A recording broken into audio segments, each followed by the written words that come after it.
Platforms ని వాడుకొని electronic media కావచ్చు, ప్రింట్ మీడియా కావచ్చు, సోషల్ మీడియా ప్లాట్ఫామ్స్ కావచ్చు, వాళ్ళకు అనుకూలంగా ఉన్నటువంటి అన్ని మాధ్యమాల్ని కూడా వాడుకుంటూ వరుసగా హ్యూమిలియేట్ చేస్తూ, డిఫేమ్ చేస్తూ, అదిగో విడుదల రజని, ఇదిగో విడుదల రజని, అదే ఆవు కథ, అదే కథ, అదే కథ, ఎక్కడ చూసినా కూడా అదే కథ వరుస పెట్టి రిపీట్ చేసి చేసి చేసి చేసి మొత్తానికి ఈ రోజుకి ఒక కన్క్లూజన్ కి తీసుకొచ్చారు.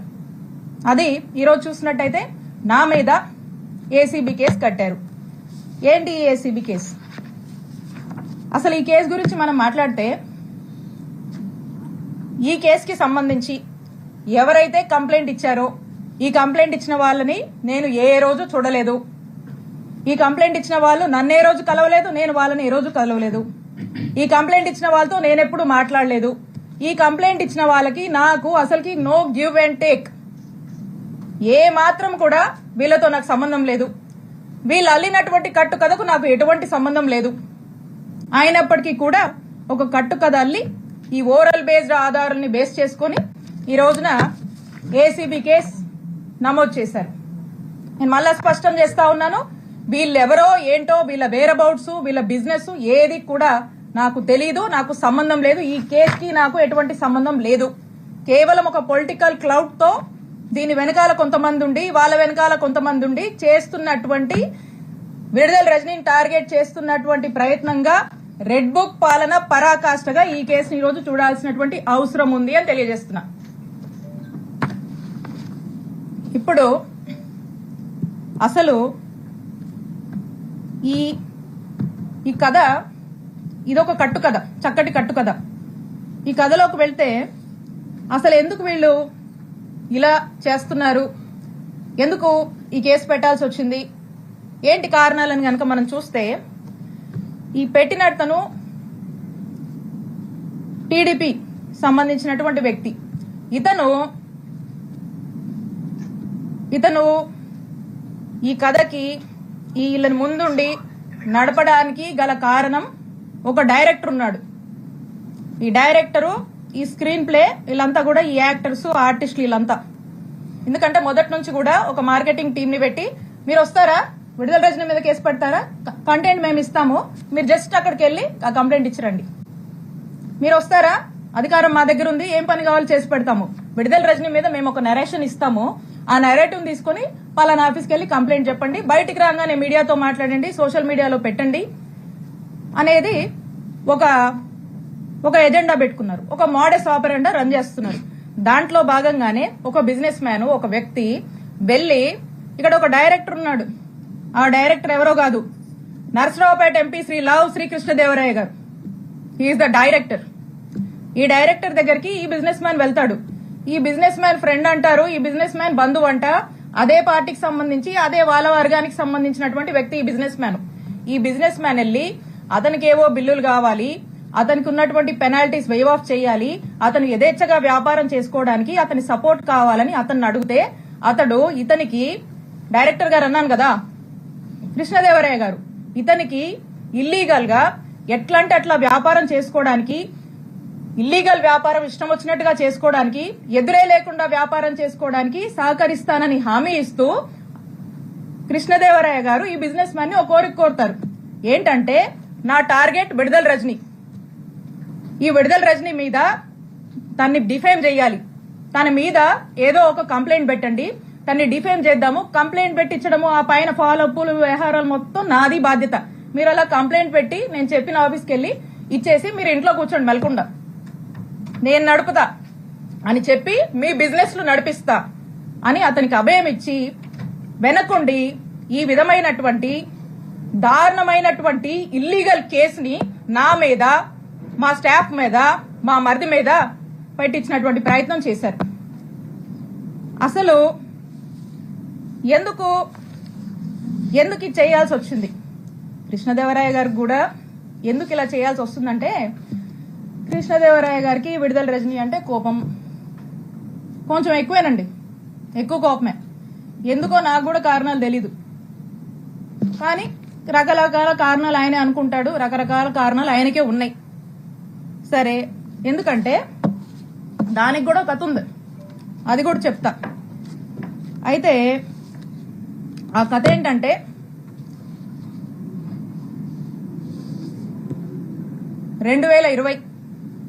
వైఎస్ఆర్ కాంగ్రెస్ పార్టీ అధికారంలో ఉంది. సెప్టెంబర్ 2 వైఎస్ఆర్ గారు వర్ధంతి. ఆ రోజున గురజాల సర్కిల్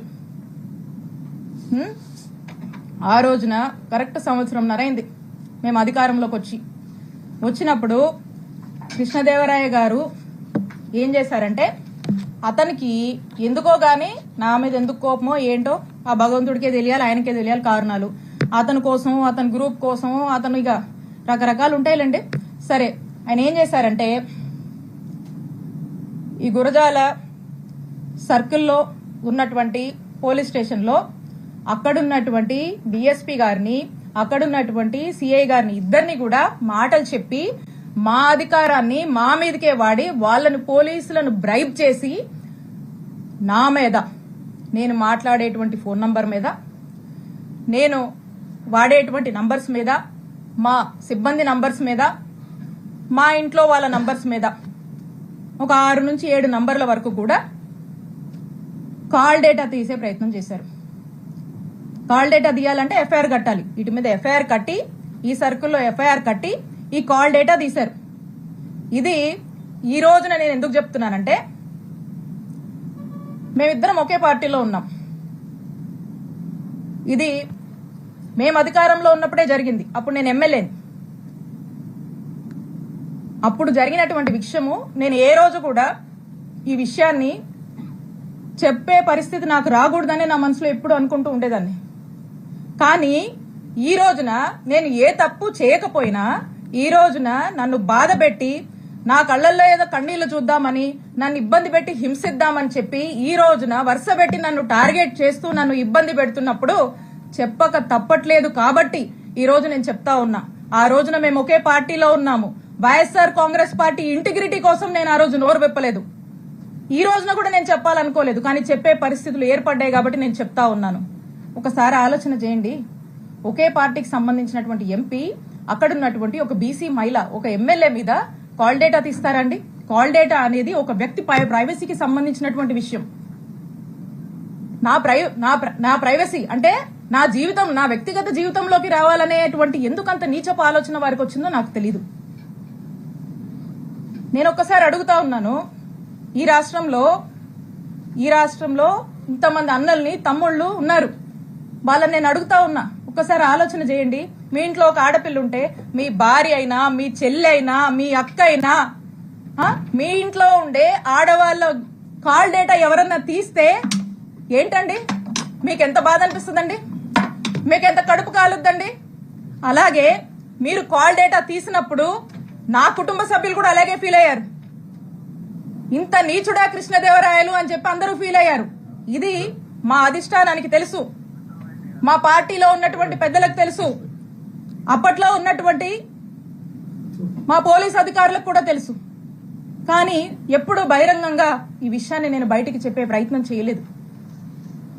ఇది జరిగినప్పుడు మా నాయకుడు జగన్మోహన్ రెడ్డి గారికి ఇంత మీన్ మెంటాలిటీ ఉన్నటువంటి ఈ వ్యక్తి ఈ విధంగా నన్ను ఇబ్బంది పెట్టి ఈ విధంగా చేశాడు అని చెప్పి, కాల్ డేటాలు తీస్తాడా అని చెప్పి నేను మా ముఖ్యమంత్రి గారికి షేర్ చేసుకున్నప్పుడు, 4 గోడల మధ్య జరిగినటువంటి విషయం. మా ముఖ్యమంత్రి గారు మహిళా పక్షపాతి, మహిళలంటే ఎంతో గౌరవం, 2 ఆడపిల్లల తండ్రి. ఆ ఇంట్లో ఆ 2 ఆడపిల్లలకు ఎవరికైనా ఒక మహిళకు జరిగితే, వాళ్ళ ఇంట్లో మనుషులకు ఎలా జరిగితే ఎలా మనం బాధపడతాం, మన విషయంలో మనం ఎలా బాధపడతామో, నా విషయంలో కూడా మా నాయకుడు జగన్మోహన్ రెడ్డి గారు ఆ రోజు అంతే బాధపడి ఇమీడియట్ గా అక్కడ ఉన్నటువంటి ప్రభుత్వ అధికారులకు, పోలీస్ అధికారులకు ఇన్స్ట్రక్షన్ ఇచ్చి ఇమీడియట్ గా నెసరీ యాక్షన్ తీసుకోమన్నారు. ఇమీడియట్ గా నిమిషాల్లో ఆ రోజు ఇక్కడ పనిచేసినటువంటి డిఎస్పీని, ఇక్కడ ఉన్నటువంటి సిఐని పిలిచి పోలీస్ అధికారులు మాట్లాడితే ఆ పోలీసులు ఏం స్టేట్మెంట్ ఇచ్చారండి? Upon the pressure of honourable MP Narasaraopet Lavu Krishnadevarayalu, upon his instructions మేము ఇది తీయాల్సి వచ్చింది అని చెప్పారు. నిమిషాల్లో సస్పెండ్ అయ్యారు ఆ పోలీసులు. ఇది చాలా మందికి తెలుసు. ఇదేదో వీళ్ళేదో కట్టుకదల్లి నా మీద ఏమాత్రం కూడా పస లేకుండా, సబ్స్టెన్స్ లేకుండా నా మీద ఏదో కేసు పెడితే నేను మాట్లాడట్లేదండి. నేను ఇదిగోండి ఆ ఎఫ్ఐఆర్ కాపీ కూడా ఉంది. మా నంబర్ల మీద తీసినటువంటి ఎఫ్ఐఆర్ కాపీ ఇది కూడా ఉంది, ఎవిడెన్స్. అక్కడున్నటువంటి డిఎస్పీ, అక్కడున్నటువంటి సిఐ సస్పెండ్ అయ్యారు. అదందరికీ తెలుసు. నేనేదో మీలా కట్టు కథలల్లి ఏదో మాటలు చెప్దామని రాలా. ఇది ఇంత నీచమైన నిజస్వరూపం లావు కృష్ణదేవరాయది. అప్పుడు మా నాయకుడు అతన్ని ఏంటయ్యా కృష్ణ, ఏంది పని అని ప్రశ్నిస్తే తల దించుకున్నాడు కృష్ణదేవరాయలు. ఆ రోజున కృష్ణ గారు తల దించుకున్నారు. తన తల తీసేసినట్టయింది ఆ రోజు. ఆ రోజున మా నాయకుడు జగన్మోహన్ రెడ్డి గారి దృష్టిలో ఇతను చేసినటువంటి ఈ తప్పుడు పనికి, ఒక మహిళా ఎమ్మెల్యే కాల్ డేటా తీసినటువంటి తప్పుడు పనికి అతను ఆ రోజున మా నాయకుడిలో కృష్ణదేవరాయలు అనే వ్యక్తి మీద నమ్మకం కోల్పోయాడు, అతను చేసిన తప్పు వల్లే. అది మనసులో పెట్టుకొని, అదే కోపం మనసులో పెట్టుకొని ఈ రోజున రివెంజ్, అధికారం ఉంది కాబట్టి ఈ రోజున రివెంజ్ తీసుకునేటువంటి భాగంగా, ఈ రివెంజ్ లో భాగంగా ఈ కట్టుకథలల్లి ఈ రోజు నన్ను డిఫేమ్ చేస్తూ నా మీద ఒక నింద, నా మీద ఒక ముద్ర వేసేటువంటి ప్రయత్నం లావు కృష్ణదేవరాయలు గారు చేస్తా ఉన్నారు. ఇది చేస్తూ వీళ్ళని మీరు చూస్తే ఈ కంప్లైంట్ కూడా ఇతని లెటర్ హెడ్ మీదే. బహుశా ఈయనే రాశాడో ఇలా ఆఫీసులో రాశారో చూడండి. కంప్లైంట్ పేపర్ కూడా చూపిస్తున్నా. నేనే ముట్టి మాటలు మాట్లాడలా, నేను వాస్తవాలతోనే నేను వచ్చి మాట్లాడుతా ఉన్నా. ఇది కృష్ణదేవరాయలు గారి రిప్రజెంటేషను. ఇది ఇచ్చి అన్ని ఆఫీసుల్లో ఇదే కట్టు కథని ఇచ్చి వరసబెట్టి ఇదే ఆవు కథని, అదిగో 2 కోట్లు, ఇదిగో 2 కోట్లు, అదిగో రజనీ 2 కోట్లు, ఇదిగో రజనీ 2 కోట్లు, ఇదే కథని వరుసబెట్టి ప్రచారంలోకి తీసుకొచ్చి దీన్ని పెట్టి ఏం చేస్తారు, ఇక్కడి నుంచి మొదలు పెడితే, ఇక్కడ పోలీస్ స్టేషన్ల దగ్గర నుంచి మొదలు పెడితే పీక్స్ కి తీసుకెళ్లారు. మొదలు పెడితే డీజీపీ గారికి కంప్లైంట్ ఇస్తారు, హోమ్ మినిస్టర్ కి ఇస్తారు, విజిలెన్స్ అంటారు, సిఐడి అంటారు, ఏసీబీ అంటారు, ఈ అన్నిటికీ కంప్లైంట్లు ఇస్తారు. ఇచ్చినప్పుడల్లా వార్త రాయిస్తారు. 10 నెలల నుంచి ఇదే కథ. ఆఖరికి దీన్ని ఏ లెవెల్ కి, దీంట్లో మళ్ళీ ఎలివేషన్ కూడా, ఈ కథనే ఓ కట్టు కదా, ఈ కథలో మళ్ళీ ఎలివేషన్స్ కూడా. 17A కోసం గవర్నర్ కి ఏదో పర్మిషన్ పెట్టానని వాళ్లే మళ్ళీ పేపర్లో రాయిస్తారు. ఒకసారి ఆలోచించండి. ఇలా తప్పుడు కేసులకి ఎలా ఆద్యం పోస్తూ అధికారాన్ని అడ్డం పెట్టుకుని ఏ విధంగా కూడా ఇబ్బంది పెట్టేటువంటి ప్రయత్నం చేస్తున్నారో మనకు స్పష్టంగా అర్థమవుతా ఉంది. ఇకపోతే విజిలెన్స్ ఎంక్వైరీ అంట, వీళ్ళే విజిలెన్స్ ఎంక్వైరీ అని చెప్పి విజిలెన్స్ ఎంక్వైరీ చేపిస్తారు. ఇక విజిలెన్స్ ఎంక్వైరీ ఏంటండి, విజిలెన్స్ ఎంక్వైరీ మీరు చూస్తే వైజాగ్ లో ఒక ఎమ్మెల్సీ గారు ఉన్నారు, దువ్వరపు రామారావు గారు. వారు తెలుగుదేశం పార్టీ ఎమ్మెల్సీ, ఒక రకంగా చెప్పాలంటే పచ్చకండువా వేసుకున్నటువంటి ఎమ్మెల్సీ గారు. వారి కొడుకు నాగశ్రవణ్ గారు ఇక్కడ ఉన్నటువంటి గుంటూరు జిల్లా ఎస్పీ గారు. అంటే ఆ ఎస్పీ గారు వాళ్ళ ఫాదర్ టీడీపీ ఎమ్మెల్సీ, టీడీపీ కుటుంబానికి చెందినటువంటి వ్యక్తి ఎస్పీగా ఇక్కడ పనిచేస్తా ఉన్నారు. అంటే ఆ ఎస్పీ గారు రిపోర్ట్ ఇస్తే ఏం రిపోర్ట్ ఇస్తారండి, కృష్ణదేవరాయలు గారి డైరెక్షన్ లో జెన్యూన్ విజిలెన్స్ రిపోర్టా అండి, ఇది టీడీపీ రిపోర్ట్ ఇస్తారండి వాళ్ళు. ఇక్కడ నుంచి ఒక ఫ్యాబ్రికేటెడ్ అవాస్తవాలతో కూడినటువంటి ఒక టీడీపీ రిపోర్ట్ ని, ఏమీ లేనటువంటి విషయాన్ని వాళ్ళకు అనుకూలంగా వాళ్ళకు నచ్చినట్టుగా రాసుకుని పంపిస్తారు. పంపించి దీన్ని ఫాలో అప్ చేసి ఈ రోజు ఈ కేసు కట్టేదాకా తీసుకొచ్చారు. ఇక ఇది పీక్స్ అన్నమాట. అందుకే ఈ కేసు నేను రెడ్ బుక్ రాజ్యాంగానికి, రెడ్ బుక్ పాలనకు ఒక పరాకాష్ట అని చెప్పి చెప్తా ఉన్నాను. ఈ విధంగా చేస్తా ఉన్నారు. ఇక ఇదే కాకుండా ఒకవైపున ఈయన చెప్పాను కదా, ఇంకో వైపున ఇక్కడ ఉన్నాడు అవినీతి ఘనపాటి ఎమ్మెల్యే పతిపాటి గారు. ఇక ఆయన ఎక్కడా లేదు, విద్యుత్ పవర్ చేస్తే రాష్ట్రంలో ఎక్కడా లేదు. ఒక్క చిలుకూరుపేటకే సమస్య వచ్చిందంట, ఇక్కడ మాత్రము మా మీద ధర్నా కేసు కడతారు, నా మీద, మా ఫాలోవర్స్ మీద, మా వైఎస్ఆర్ కాంగ్రెస్ పార్టీ నాయకుల మీద. ఇక అదేదోనంట ఎప్పుడో జరిగిందంట కట్టుకదల్లి, అతను కూడా ఏదో పెట్టాలి కాబట్టి ఈ రెడ్ బుక్ రాజ్యాంగం నడుస్తుంది కాబట్టి ఈయన కూడా ఏం తగ్గకూడదని చెప్పి ఎవరినో పంపించి ఓ కట్టుకదల్లేసి నా మీద ఎస్సీ ఎస్టీ కేసు పెడతాడు. జర్మనీలో ఉండే మా మరిది మీద ఇక్కడ లేకపోయినా ఇష్టం వచ్చినట్టుగా కేసులు కట్టేస్తారు, వరుస పెట్టి అతని మీద కేసులు కడతారు, మా మావ మీద కేసు కడతారు, నచ్చినట్టుగా ఏదన్నా పెట్టుకోవచ్చు కంటెంట్. కేసులు కడతారు, దారిలో ప్రయాణం చేస్తుంటే కార్లు అద్దాలు పగలగొట్టిస్తారు, కారు పగలగొట్టిస్తారు, ఉన్న వాళ్ళతో హత్యాయత్నానికి ప్రయత్నిస్తారు. ఇలా వరుస పెట్టి ఈ విధంగా ఇబ్బంది పెడతానే ఉంటారు.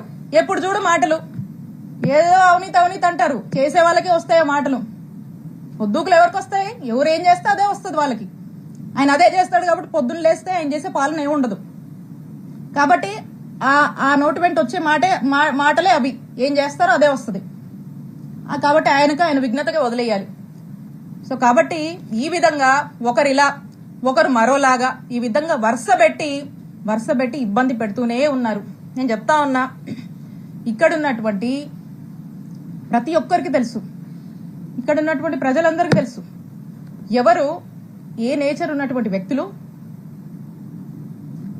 ఎవరు ఎలాంటి విలువలతో రాజకీయాలు చేస్తారు అని. ప్రజలు ఇక్కడ ఉన్నటువంటి ప్రజలు ప్రతి ఒక్కటి కూడా గమనిస్తా ఉన్నారు. ప్రజలకు ఒక స్పష్టత ఉంది.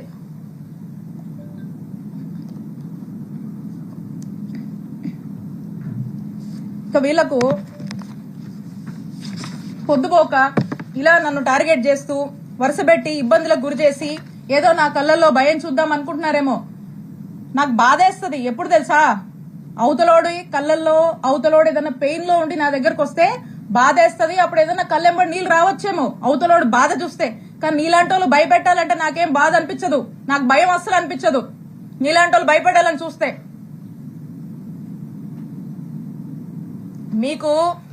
మీకు రాజకీయాలు ఎందుకు అవసరమో చెప్పనా. ఒకటి, రత్తయ్య గారంటే నాకు చాలా అభిమానం. ఆయన చాలా కష్టపడి ఈ స్థాయికి వచ్చాడు.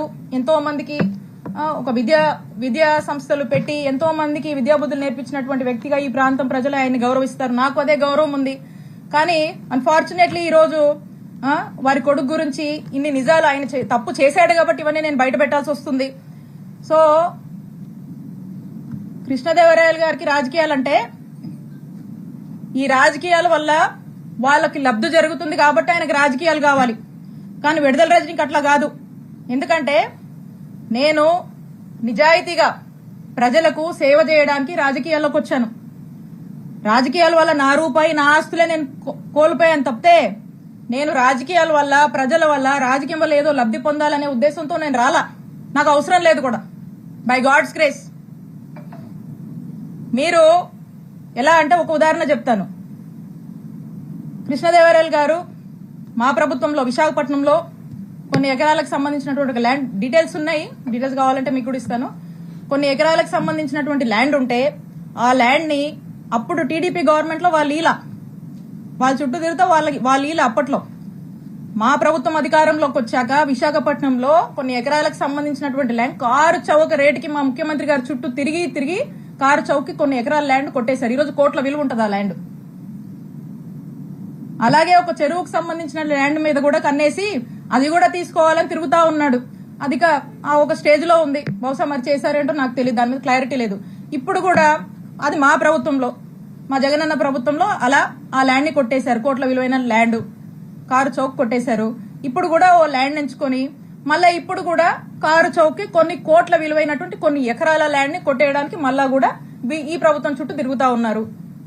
ఎందుకంటే ఒక ల్యాండ్ ఎంచుకోవడము, దాన్ని కారు చౌక్గా దాన్ని ప్రాసెస్ చేసుకోవడము, దాన్ని కొట్టేయడము, ఇది వీళ్ళు అంటే రాజకీయాల వల్ల వీళ్ళ ఆస్తులు పెంచుకోవడానికి వీళ్ళు చేసే పనిది. మాకలా కాదు, మీలాంటి ఉద్దేశాలు మాకు లేవు. రాజకీయాల వల్ల మేము బతకడానికి మేము రాలా. మా రూపాయి మేము పోగొట్టుకున్నాం. మాకు ఒప్పుకున్నంత వరకు చేసుకుంటాం, నిజాయితీగా చేసుకుంటాం. మా నాయకుడిని మేము నమ్మాము, మా నాయకుడి కోసం కష్టపడతాం. మీరు ఎన్ని ఇబ్బందులు పెట్టినా మేమేం పారిపోం. మా పార్టీ కోసం నిలబడతాం, మా కార్యకర్తల కోసం నిలబడతాం, మా ప్రజల కోసం నిలబడతాం, పనిచేస్తాం. మళ్ళా మా నాయకుడిని ముఖ్యమంత్రిని చేసుకునే వరకు ఖచ్చితంగా కష్టపడతాం. మీరు ఎన్ని ఇబ్బందులు పడ్డా మేమేం పారిపోము. ఇంకా కృష్ణదేవరాయలు గారు అనుకుంటా ఉన్నారు, నాకు వైఎస్ఆర్ కాంగ్రెస్ పార్టీలో ఒకరిద్దరితో పరిచయాలు ఉన్నాయి, ముసుగులో ఒకరిద్దరితో పరిచయాలున్నాయి, ఆయన టచ్ లో ఉన్నాడని ఆయన భావించి ఆ ఒక్కరిద్దరు రేపు వైఎస్ఆర్ కాంగ్రెస్ పార్టీ గవర్నమెంట్ వచ్చినా కృష్ణదేవరాయల్ని కాపాడుతారు అనే భ్రమంలో ఆయన ఉన్నాడు.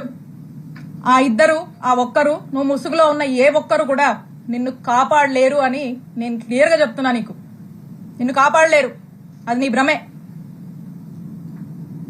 కాబట్టి ఇప్పటికైనా మీరు చేస్తున్న పాపాలన్నీ అందరికీ తెలుసు. ఈరోజు ప్రజలు కూడా చూస్తున్నారు, అందరూ గమనిస్తున్నారు. ఇవన్నీ విత్ ఎవిడెన్సే నేను మాట్లాడా. మీరు మళ్ళీ ఇంకో కట్టుకథ పెట్టుకుని ఇంకొంచెం బ్యాచ్ ని మళ్ళా పెట్టి మళ్ళీ కొంతమంది ఆర్టిస్టులు దింపి అదిగో ఇదిగో అని మాట్లాడించవచ్చు.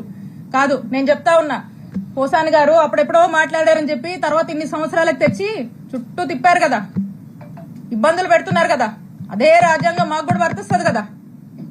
ఇష్టం వచ్చినట్టుగా వచ్చి కూర్చొని ఇష్టానికి మాట్లాడిపోతే మాట్లాడినోడు ఎవరిని కూడా వదిలిపెట్టనని చెప్పి తెలియజేస్తున్నాను. కాబట్టి ఇప్పటికైనా మీరు చాలా ఎక్కువ చేశారు. ఇప్పటికైనా ఒళ్ళు దగ్గర పెట్టుకుని మీ పద్ధతిగా మీరుంటే మేము కూడా పద్ధతిగా ఉంటాము, మేము కూడా గౌరవిస్తాము. అంతేగాని మీ ఇష్టానికి మీరు చేస్తానంటే కుదరదు. ఒక్కటే తెలియజేస్తున్నా, మాకు టైం వచ్చినప్పుడు చిలకలూరుపేట నుంచి వడ్లమూడి విజ్ఞాన యూనివర్సిటీకి ఎంత దూరం ఉందో వడ్లమూడి విజ్ఞాన యూనివర్సిటీ నుంచి చిలూరుపేటకు కూడా అంతే దూరం ఉంటుందని గుర్తు చేస్తా ఉన్నా. కాబట్టి ఏది మీరు ఎన్ని ఇల్లీగల్ కేసులు పెట్టినా, ఎన్ని ఇల్లీగల్ గా మీరు కట్టుకథలు వెళ్ళినా, మీరు ఏం చేసినా కూడా మాకు ఇన్స్టిట్యూషన్స్ మీద నమ్మకం ఉంది. మేము లీగల్ గా ఫేస్ చేస్తాము. ప్రజలు అన్ని గమనిస్తున్నారు. ప్రజల మనసులో ఇప్పటికే ఒక ఆలోచన ఉంది, కానీ మౌనం వహిస్తున్నారు. సమయం వచ్చినప్పుడు మంచిగా బుద్ధి చెప్తారు. కాబట్టి ప్రజల మీద మాకు నమ్మకం ఉంది, మా నాయకుడి మీద ప్రజలకు నమ్మకం ఉంది. టైం వచ్చినప్పుడు ఖచ్చితంగా ప్రజలు మీలాంటి వాళ్లకు, మీలాంటి ఇల్లీగల్ పనులు చేస్తున్నటువంటి ప్రతి ఒక్కరు కూడా బుద్ధి చెప్తారని తెలియజేసుకుంటూ